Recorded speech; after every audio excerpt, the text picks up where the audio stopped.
A couple of weeks ago, I shared with you some of my favourite books of last year, but I read a lot more than that, so you might be wondering what I thought about the rest. Well, today I'm going to tell you about every book that I read in 2022.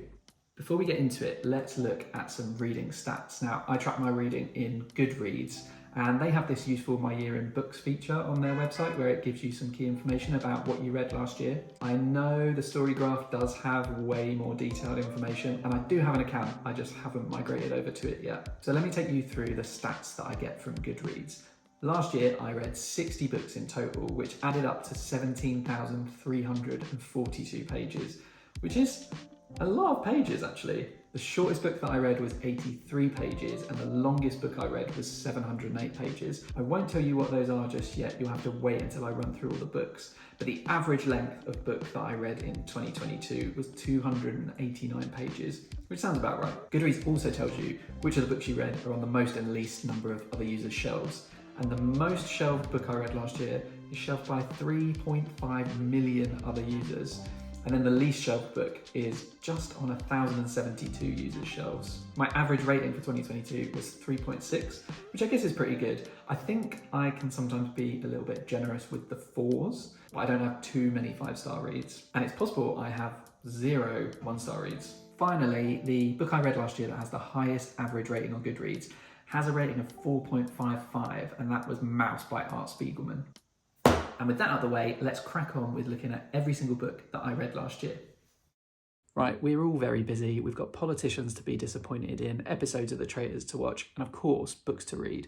So I'm going to keep this snappy and be stingy with my love. I've decided these books need to earn the words I say about them, so I'm only going to describe them with the same number of words as I gave them stars on Goodreads. For instance, if I gave a book 2 stars, then I'm only going to describe it in 2 words. And if I gave it 5 stars, I'm going to describe it in 5 words. I quite like that keeps things positive as well, you know? By the way, I should clarify that I'm going to count all hyphenated words as a single word. And yes, I will be very liberal with my use of hyphens. It's my video, I make the rules. I'm going to break this down by month so that it doesn't get too monotonous. So let's crack right on with January. In January, I read 5 books, starting with All the Light We Cannot See by Anthony Doerr. Gripping, propulsive war story, 4 stars. 10 minutes, 38 seconds in This Strange World by Elif Shafak. Second half sucks, 3 stars. Brighton Rock by Graham Greene. Painful drivel, 2 stars. Assembly by Natasha Brown.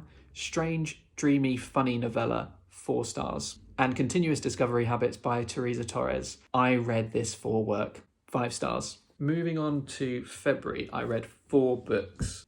Dune by Frank Herbert. Masterful world building, political epic, 4 stars. By the way, this edition is stunning. Open Water by Caleb Azuma Nelson, incredibly promising author, 3 stars. The Year of Magical Thinking by Joan Didion, upper class grief, okay, 3 stars. And Exhalation by Ted Chiang, brain melting sci-fi short stories, 4 stars. We've got 6 books in March, and I'm actually worried that some of these opinions are going to be very unpopular. The Vanishing Half by Britt Bennett, gripping generational family drama, 4 stars. Cleopatra and Frankenstein, utterly insufferable characters, 3 stars. The Mercies by Kieran Millwood Hargrave, woman-centered Norwegian witch hunt, 4 stars.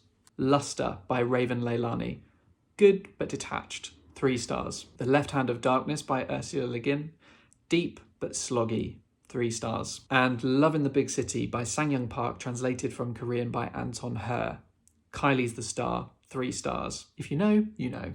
Another 6 books in April, starting with The 7 Husbands of Evelyn Hugo by Taylor Jenkins Reid.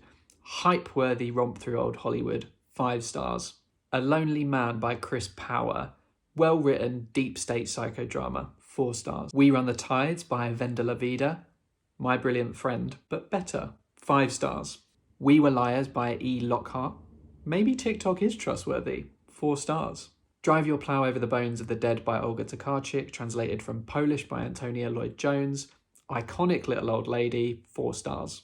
And Acts of Desperation by Megan Nolan. Tested My Patience, 3 stars. In May then, we had We Need New Names by No Violet Bulawayo, Incredible Portrait of Zimbabwe, 4 stars. Heartburn by Nora Ephron, which I listened to on audiobook, narrated by Meryl Streep, which should have pushed my rating higher. Alas, outdated comedy, 2 stars. Empire of Pain by Patrick Radden Keefe, an engrossing, gripping tale of greed, 5 stars. And Mexican Gothic by Silvia Moreno Garcia, mushroom nonsense, 2 stars. I only read 3 books in June. Let's see if you can figure out why that is. My first book was To Paradise by Hanya Yanagihara. Delete Book 2, 3 stars. Heaven by Miyako Kawakami, translated from the original Japanese by Sam Bett and David Boyd. Brutal depiction of bullying, 4 stars. And The Bread the Devil Need by Lisa Allen Agostini. Captivating Trinidadian woman's story, 4 stars. Luckily, we bounced back in July with 7 books, starting with How High We Go in the Dark by Sequoia Nagamatsu. George Saunders inspired pandemic hellscape, 4 stars. Educated by Tara Westover. You Won't Believe It's True, 5 stars. Kitchen by Banana Yoshimoto, translated from Japanese by Megan Bacchus.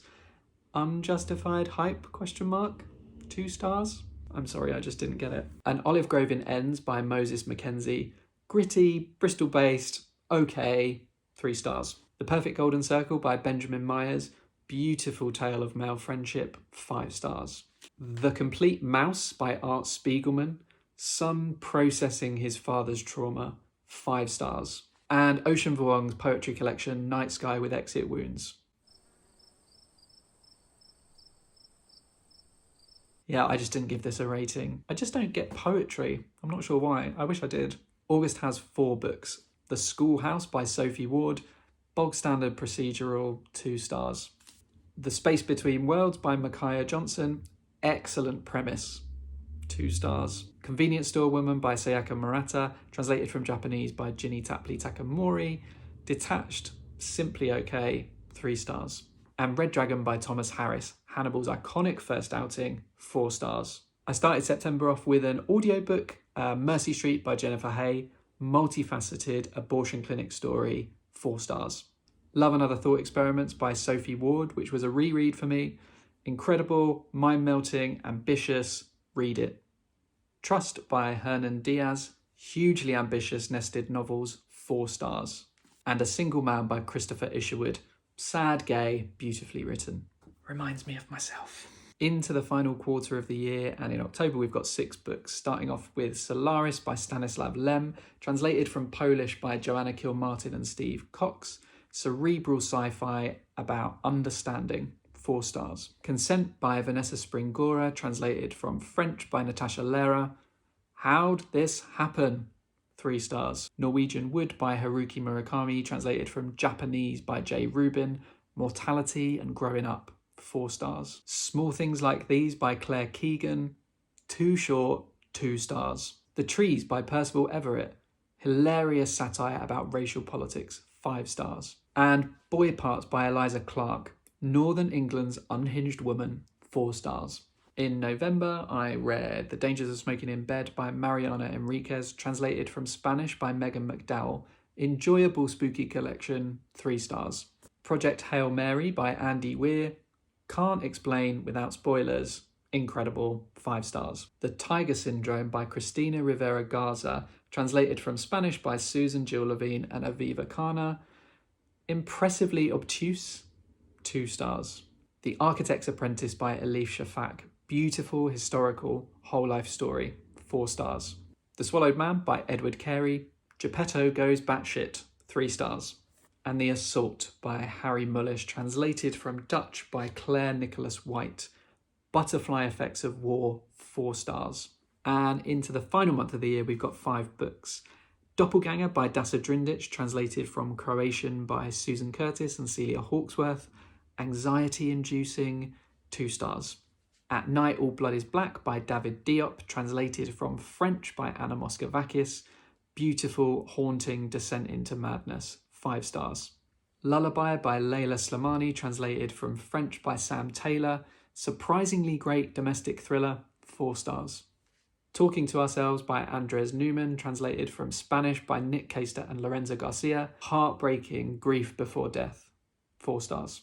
And finally, the last book I read in 2022 is Hamnet by Maggie O'Farrell. A little overwritten, 3 stars. So that's all 60 books that I read in 2022 in just over 200 words. which is incredibly economical, but I'll leave you to be the judge of how useful and interesting that was. If you've read any of the same books and you agree or disagree, let me know in the comments. If you like this video, give it a thumbs up. And if you're not subscribed, now is a great time to do so. I'll be back with another video next week, but until then, toodles.